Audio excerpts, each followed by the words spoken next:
Your poor nose did not ask for It this. really didn't. And then the other one, I was jumping on my bed trying to be Mary Poppins, lifting off into the air. Same, fell, caught my nose on the corner of a dresser, broken. You've been through it. So really, I'm probably not supposed to look like this, but thanks to Mary Poppins, who knows, maybe I have a better nose than I would have.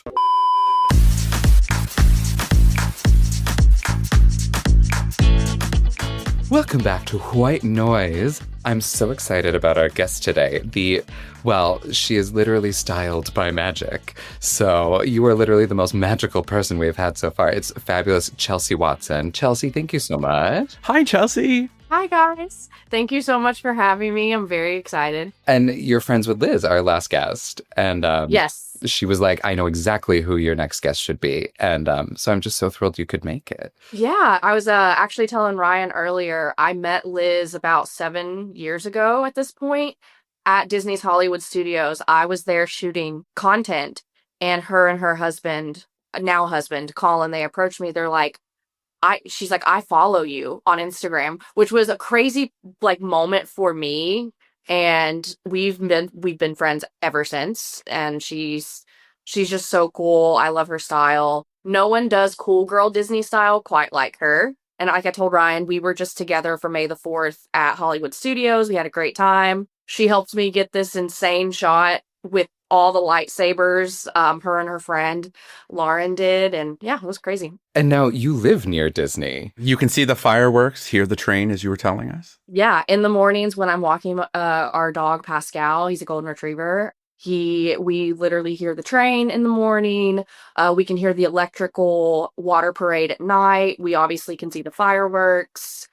Sometimes I can hear the screams of children having so much fun. Oh, good. I like that you finished it with having so much fun. I was going to say, I did read that your kind of journey into the content creation and everything actually started in New Hampshire. Yeah. So when I first got married, my husband had accepted a job as a software developer, and that took us to the New England area. So I grew up in West Virginia. So going from Oh, where? Huntington area. Okay. So I grew up in Virginia, in Northern Virginia, but went to school in Blacksburg. And ventured into West Virginia on a pretty regular basis with friends and hiking and It's a beautiful state for stuff like that, for sure. For stuff like that. that stuff.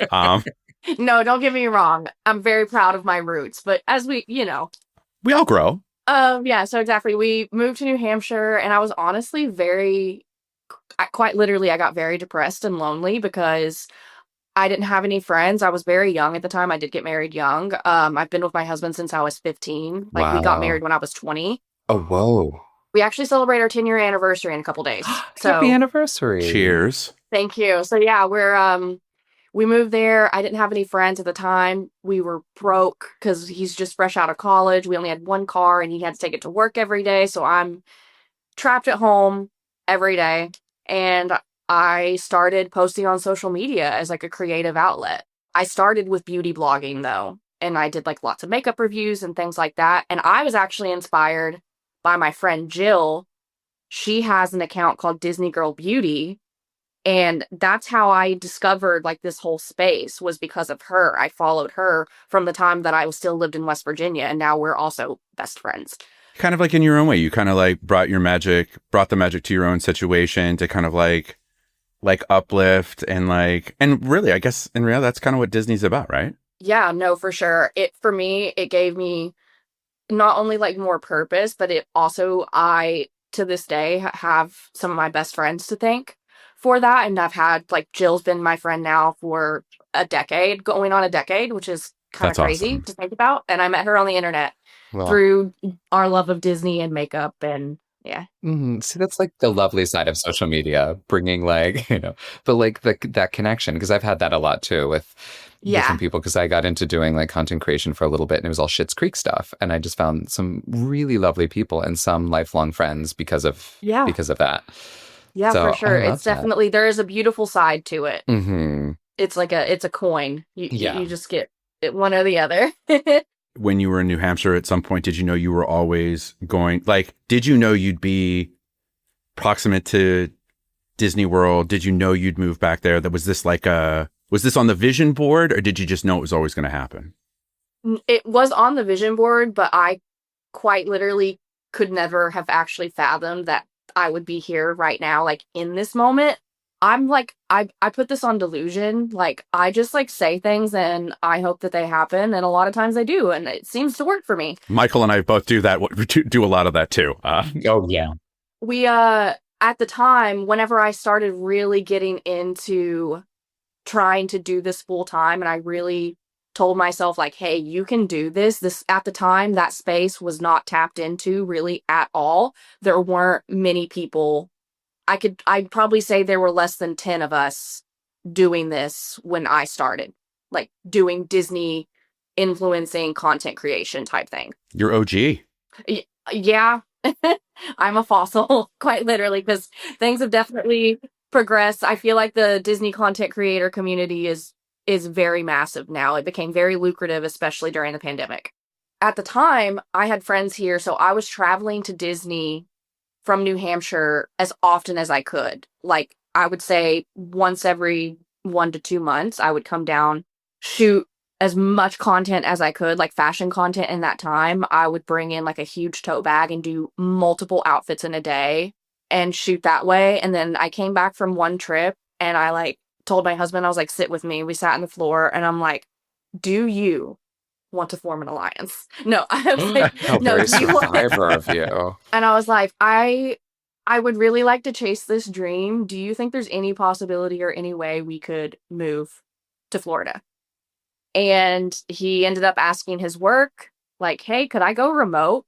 Because obviously, mostly what he doesn't have to be in person to do anything he does. Mm-hmm.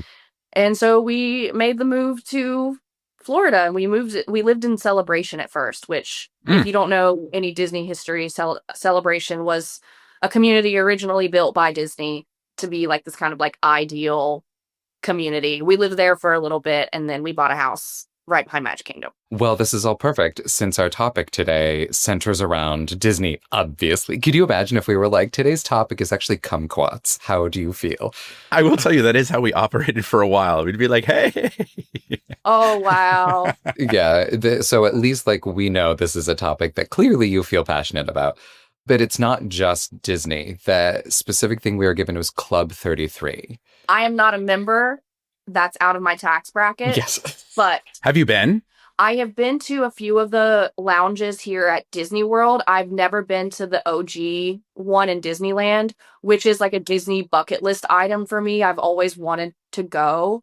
And I probably could have finagled a way to go at this point, but I am so like chronically anxious that I would never ask anyone to like get me in. Look, if anyone is listening and can help, wants to take Chelsea, don't make her ask. Call her up right now. Ping her on Instagram and be like, hey, this is the date and time.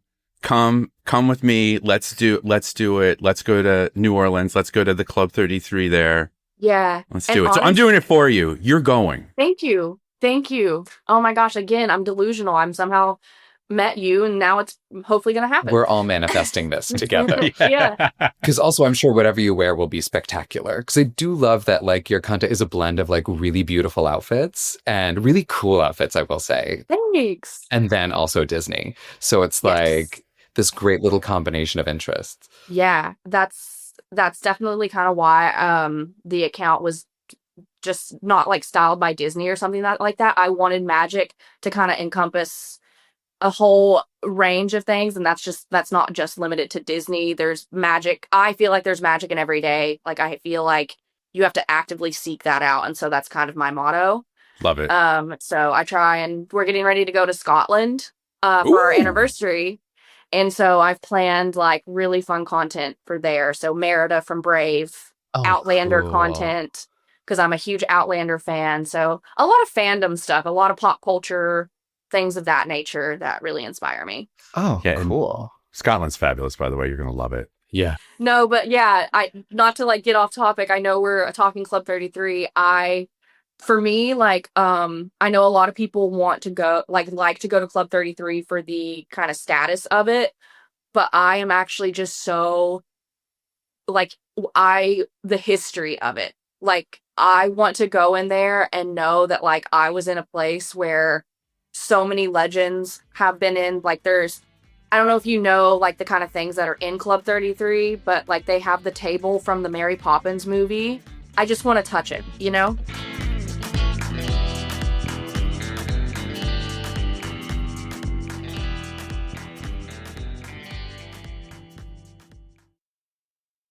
Now comes the next part where we each get 10 minutes to now like riff on what Club 33 made us think of. And also feel free to like chime in if I say something and you're like, that made me think of this. Go for it. Okay.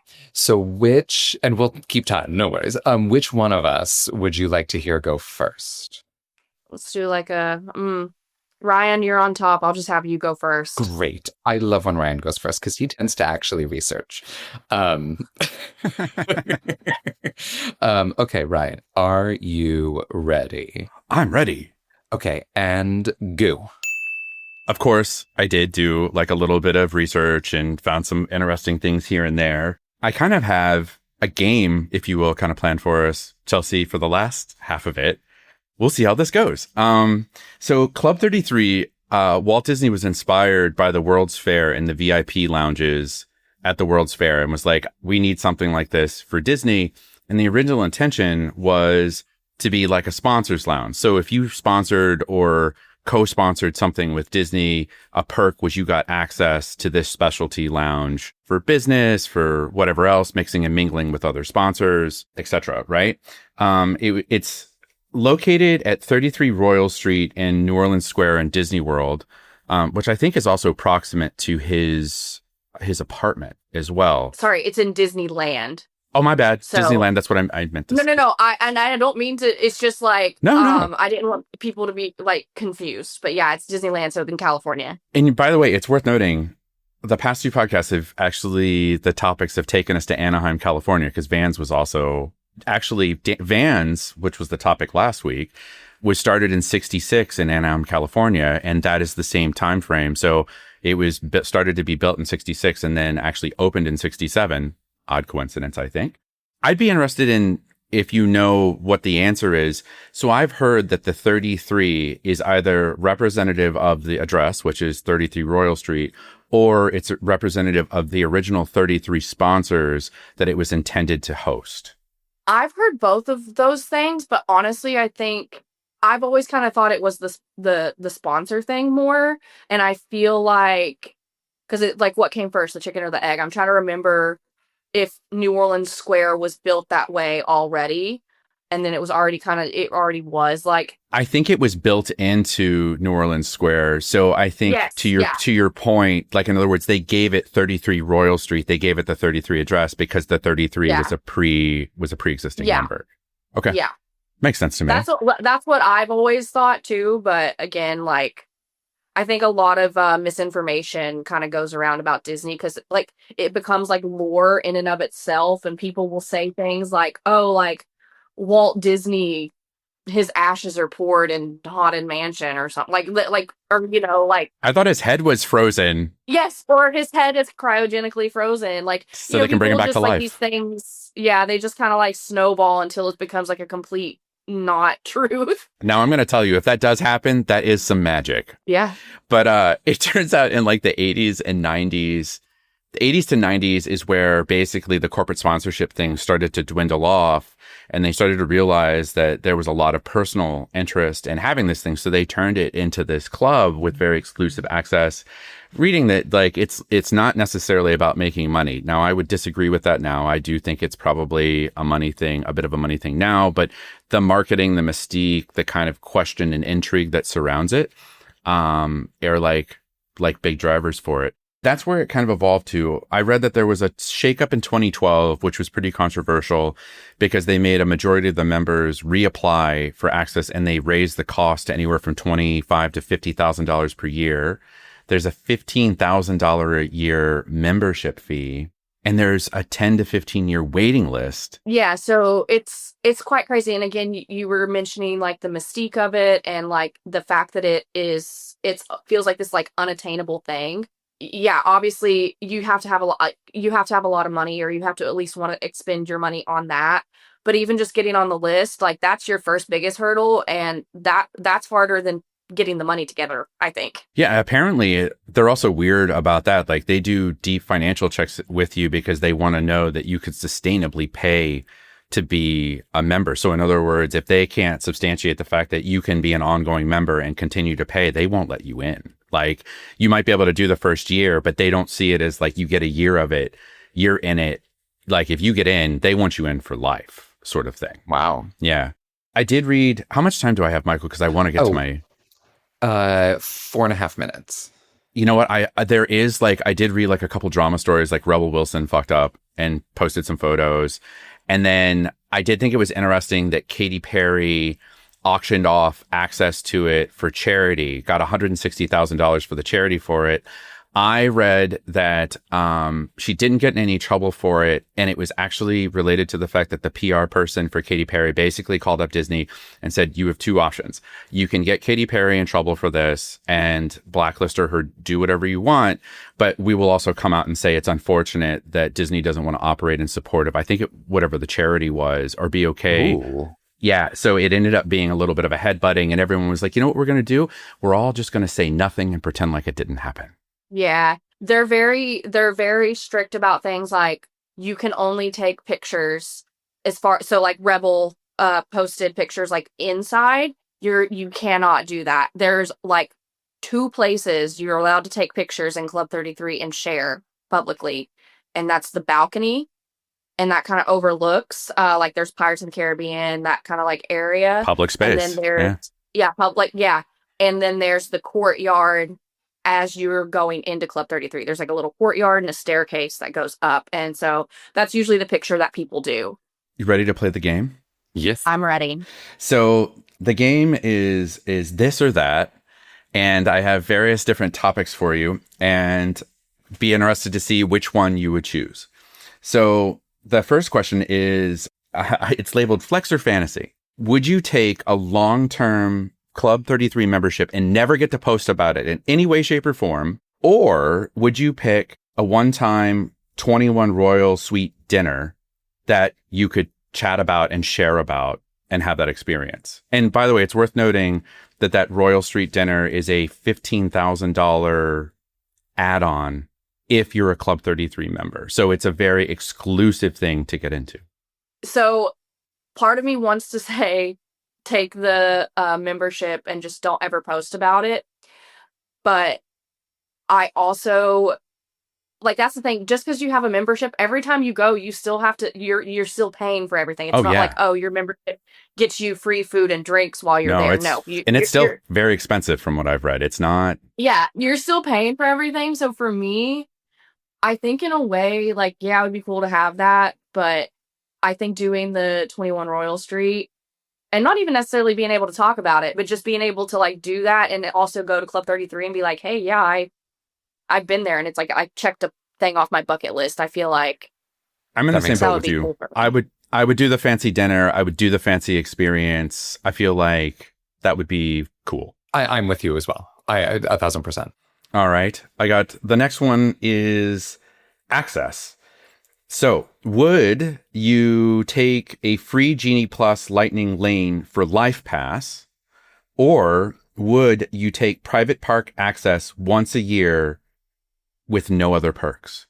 The Lightning Lane. Lightning Lane. Nice. And I will explain why. When Disney got rid of their Fast Pass system, that was a travesty. I really wish it would come back because for one, it was free. And two, as like for me as a local, a lot of times, we'll go to Disney just for like an hour or two, or we'll go for date night. And it's like a very, very privileged, but a very casual thing for us. And so we would go get like some food or snack, get a fast pass for a ride, and then leave. But now I can't bring myself to like buy Lightning Lane unless like I have friends or family here that like I want to make sure that they get like an experience. I can't bring myself to like pay for it all the time. And two, the wait times are just so crazy a lot of the times. And it's changed our dynamic and our relationship with how we experience Disney. And unfortunately, I don't think it's for the better. So, Michael, can I ask one more question? Am I allowed to do one more? Go for it. We can do one more.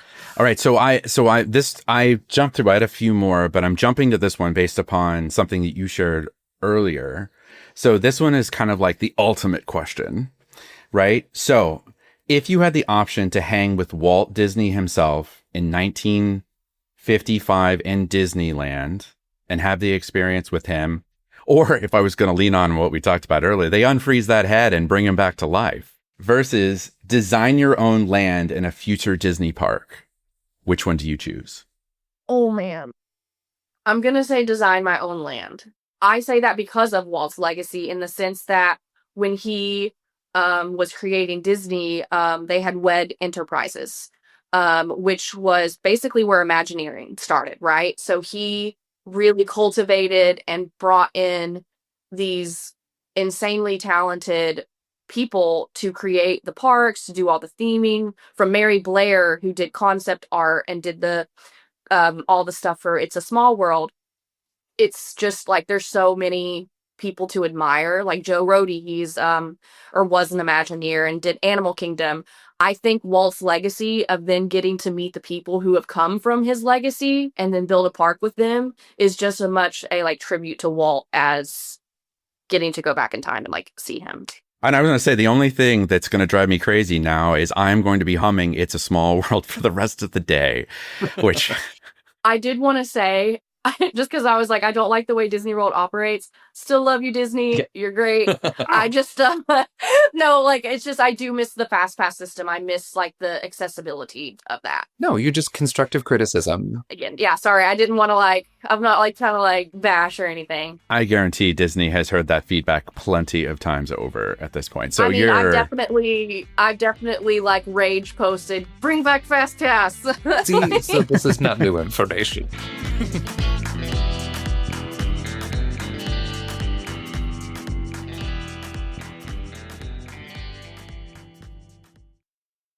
All right, are you ready?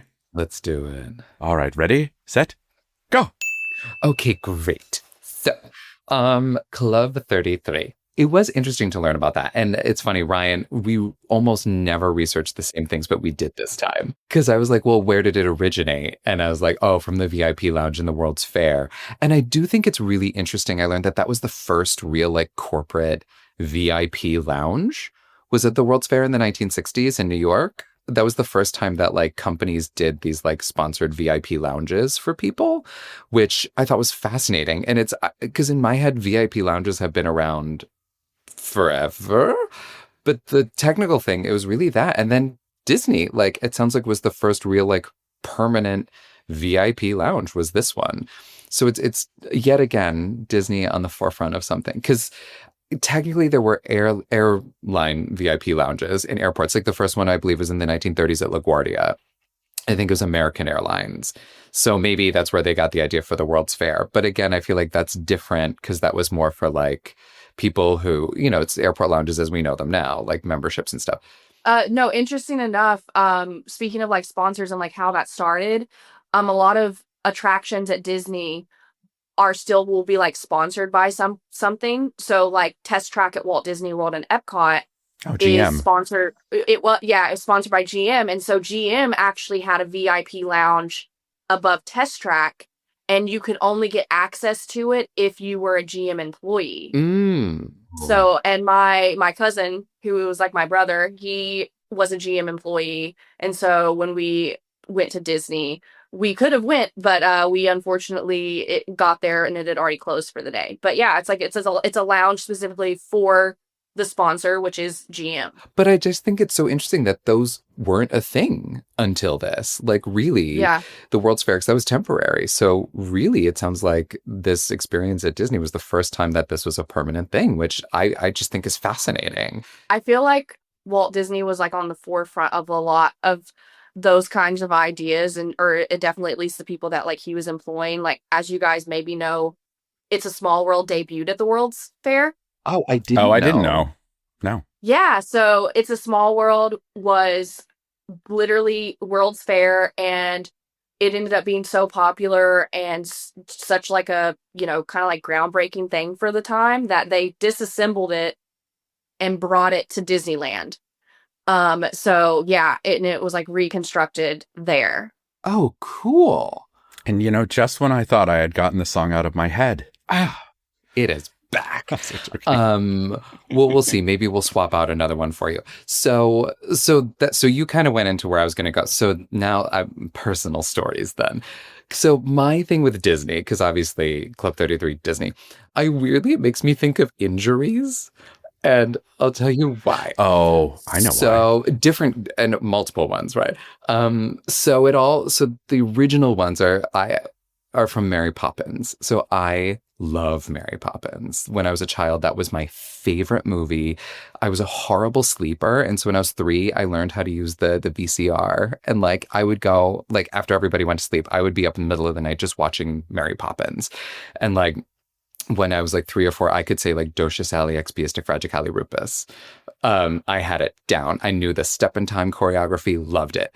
I ended up breaking my nose 3 times because of Mary Poppins. So my nose probably is not supposed to look like this because when you're little, they just sort of like push it back into place.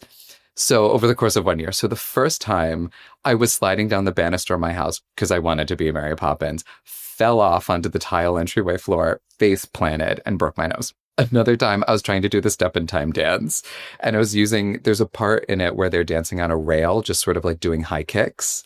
And I was doing that on the edge of my couch along with the movie, caught my nose on a table, broke it that way. Your poor nose did not ask for this. It really didn't. And then the other one, I was jumping on my bed trying to be Mary Poppins, lifting off into the air. Same, fell, caught my nose on the corner of a dresser, broken. So, like... You've been through it. So really, I probably not supposed to look like this, but thanks to Mary Poppins, who knows, maybe I have a better nose than I would have. So that's the first thing with Disney-related injuries. It's a very strong nose structure, Michael. Thank you. Yeah, it's like, who hurt you? Mary Poppins. Long story. But I still love her. And it's still like, I have a Mary Poppins movie poster on my wall in my apartment when you walk in. Practically perfect. I have a Mary Poppins poster that's signed by Dick Van Dyke. That's cool. God. Yeah. My husband got it for me and I quite literally like cried. Oh. So I just, so that's always very fun. Oh my God. I love that. Now I'm just thinking about that movie. Like when Julie Andrews won her Golden Globe and she thanked the producer of My Fair Lady. Yes. Which I love. Well, yeah, I mean, because she was doing My Fair Lady on Broadway and then Camelot, and they found her when she was doing Camelot. But I love that, like, she didn't get the film because they didn't think she was famous enough. And then she ended up getting Mary Poppins. They came out the same year. They were against each other at the Oscars. And I love that when she won, when she tells the story, she was all of what, I think like 24 or 25, super young, really young. Her first movie in this big, never done, she was new to Hollywood. And I love that she's like, I took a deep breath and I was like, and I'd like to thank Mr. Jack Warner. And it's just like, and she was like, and thank God he laughed. But like, ballsy. I think people also forget that about Julie Andrews because they think queen that behavior. She's total queen. And I love that they think she's like between Mary Poppins and Sound of Music that's who she is the sweet nanny, when in real life like swears like a trucker, is like, I know people have worked with her who are like, she's lovely, she's everything you want her to be, but she is also not Mary Poppins. And like which is great. They're like, oh no, she's really crass, she makes dirty jokes. Like, you forget that she grew up like a Cockney girl doing music halls when she was a kid. But love it. Love her. National treasure. Oh my God. So anyway, those are the first injuries, Disney-related injuries, or why I think of it. The second was I did a half marathon with my sister and a very good friend at Disney World. We did the Disney Villains half marathon, and I am not a runner, and I didn't really prepare. Chelsea, don't buy this. This is absolute bullshit. This guy is one of these guys that can be like, I'm not a runner, and then just go run a half marathon. Okay, but that's the problem is that's what I did. So, or no, that one wasn't Disney. It was Disney Princes and Princesses. Sorry, that was the theme. So I dressed as Prince Eric, but I thought, again, I was like, well, it's not that far, right? I always meant to train and I never got around to it. And I was living in LA at the time. So this is a Disney World. So I flew to Disney for the weekend. I met my sister and our friend and our families came to cheer us on. And I was like going, and after 3 miles, I was like, I actually feel okay. So I like really went for it and like stopped and took pictures, had the best time. And again, they do it before the park's open. This was like 4 o'clock in the morning, right? So then we go back. I did not stretch. I did not do anything. I just went back to sleep. When I got up, I could not walk. And the thing with the marathon is you get access to the park for a day. Been there. Been there. And it's like I was flying back to LA the next night. So I was like, oh, I only have one day here. And I hadn't been to Disney since I was a kid. And I was like, I'm determined. And I just remember being in so much pain that whole day. And like literally going to do Space Mountain and having to be lowered into it. And then my sister and my friend literally having to pick me up. And people are looking at me like, what is wrong with this man? Because my legs just froze. Would not work. And sadly, that's the last time I was at Disney World. So it's like all I think about is like how much fun I had, but also just how much pain I was in because I'm done. We've got to replace that experience. I'll be your tour guide if you want. I will show you everything, the world, if you will. I would love that. Yeah. We would make it definitely more fun and less painful this time. Thank God. Yeah. I'm always like in awe of the people who like do the challenges where it's not just like a half marathon. They do the 5K, the 10K, the half. Oh, the Goofy.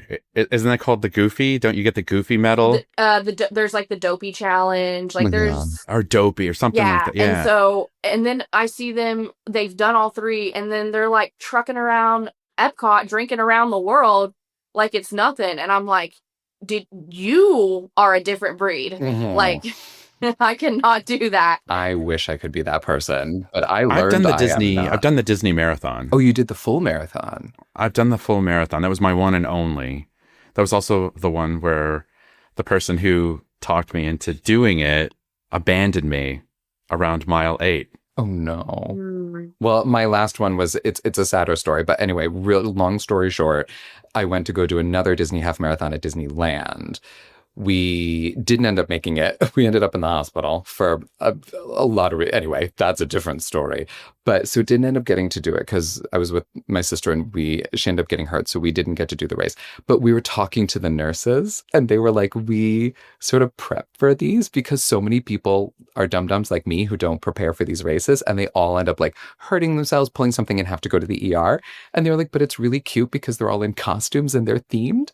And I was like, what was your favorite? And the one nurse, she was like, I love when they do the Tinkerbell one. And she was like, and we just have an ER full of Tinkerbells, like wounded Tinkerbells. You know what? Hey, bringing magic to the hospital. Exactly. So that was the last part of that story. Anyway, that is us. So now you have the really fun task of choosing which one of us won the episode. I put that in air quotes. For one, I appreciate everything that you guys shared. I love that you kind of like looked into it because there is just so much history to all these things. I did love the game that Ryan had us do. So I think for that reason, I pick Ryan, though I love your Mary Poppins lore. Very much so. But because I could just yap about Disney all day. We could do some more questions and I would be very happy to just do it. Love it. And we learned a lot from that. So Ryan, I'm with you. I'm 1,000%. I think you win. Yeah. I would have picked you as the winner as well. I appreciate it. Thank you. So, and what is our topic for next week? Octopuses. Octopi. Yes. Octopi. Oh, that's fun. I've been waiting for someone to say that. Thank you. So glad I could fulfill that for you. No, you don't understand. I've read so many books on them. I find them fascinating. Oh my God, I can't wait. This is going to be great. If they lived longer, they'd rule the world. I think it's only a matter of time. We're just waiting for them to evolve and then they're going to come up and be like, shh, humans, just go away. People are arguing about whether or not aliens are real, but honestly, I feel like octopi are like aliens in a way. Like they're just so, like, because they're so smart, right? Like they're just... Their whole body is a brain. It's crazy. Yeah, they're already here. Oh my God, thank you. I'm so excited. Yeah. Well, thank you. Where can people follow you, find you, all the things? So my handles across everything is Styled by Magic. Styled as in like past tense, like ED. I know sometimes when I say that, people are like, Style by Magic? And I'm like, Styled. I try to like really try to enunciate it. But yeah, Style by Magic. I share lots of different things from Disney to Universal theme parks to everyday to travels. mental health journey, my dog. That's why most people follow me, I think, at this point. Hey, whatever it is, it brings joy. Your whole page is cheers really to that. lovely. So. Yes, that's definitely my goal. Yeah. So thank you for having me to like talk about it. Yeah. Thank you for being here. Our pleasure. Yeah, thank you. And join us next week for Octopuses. Octopuses. Oh, I can't wait. Octopi.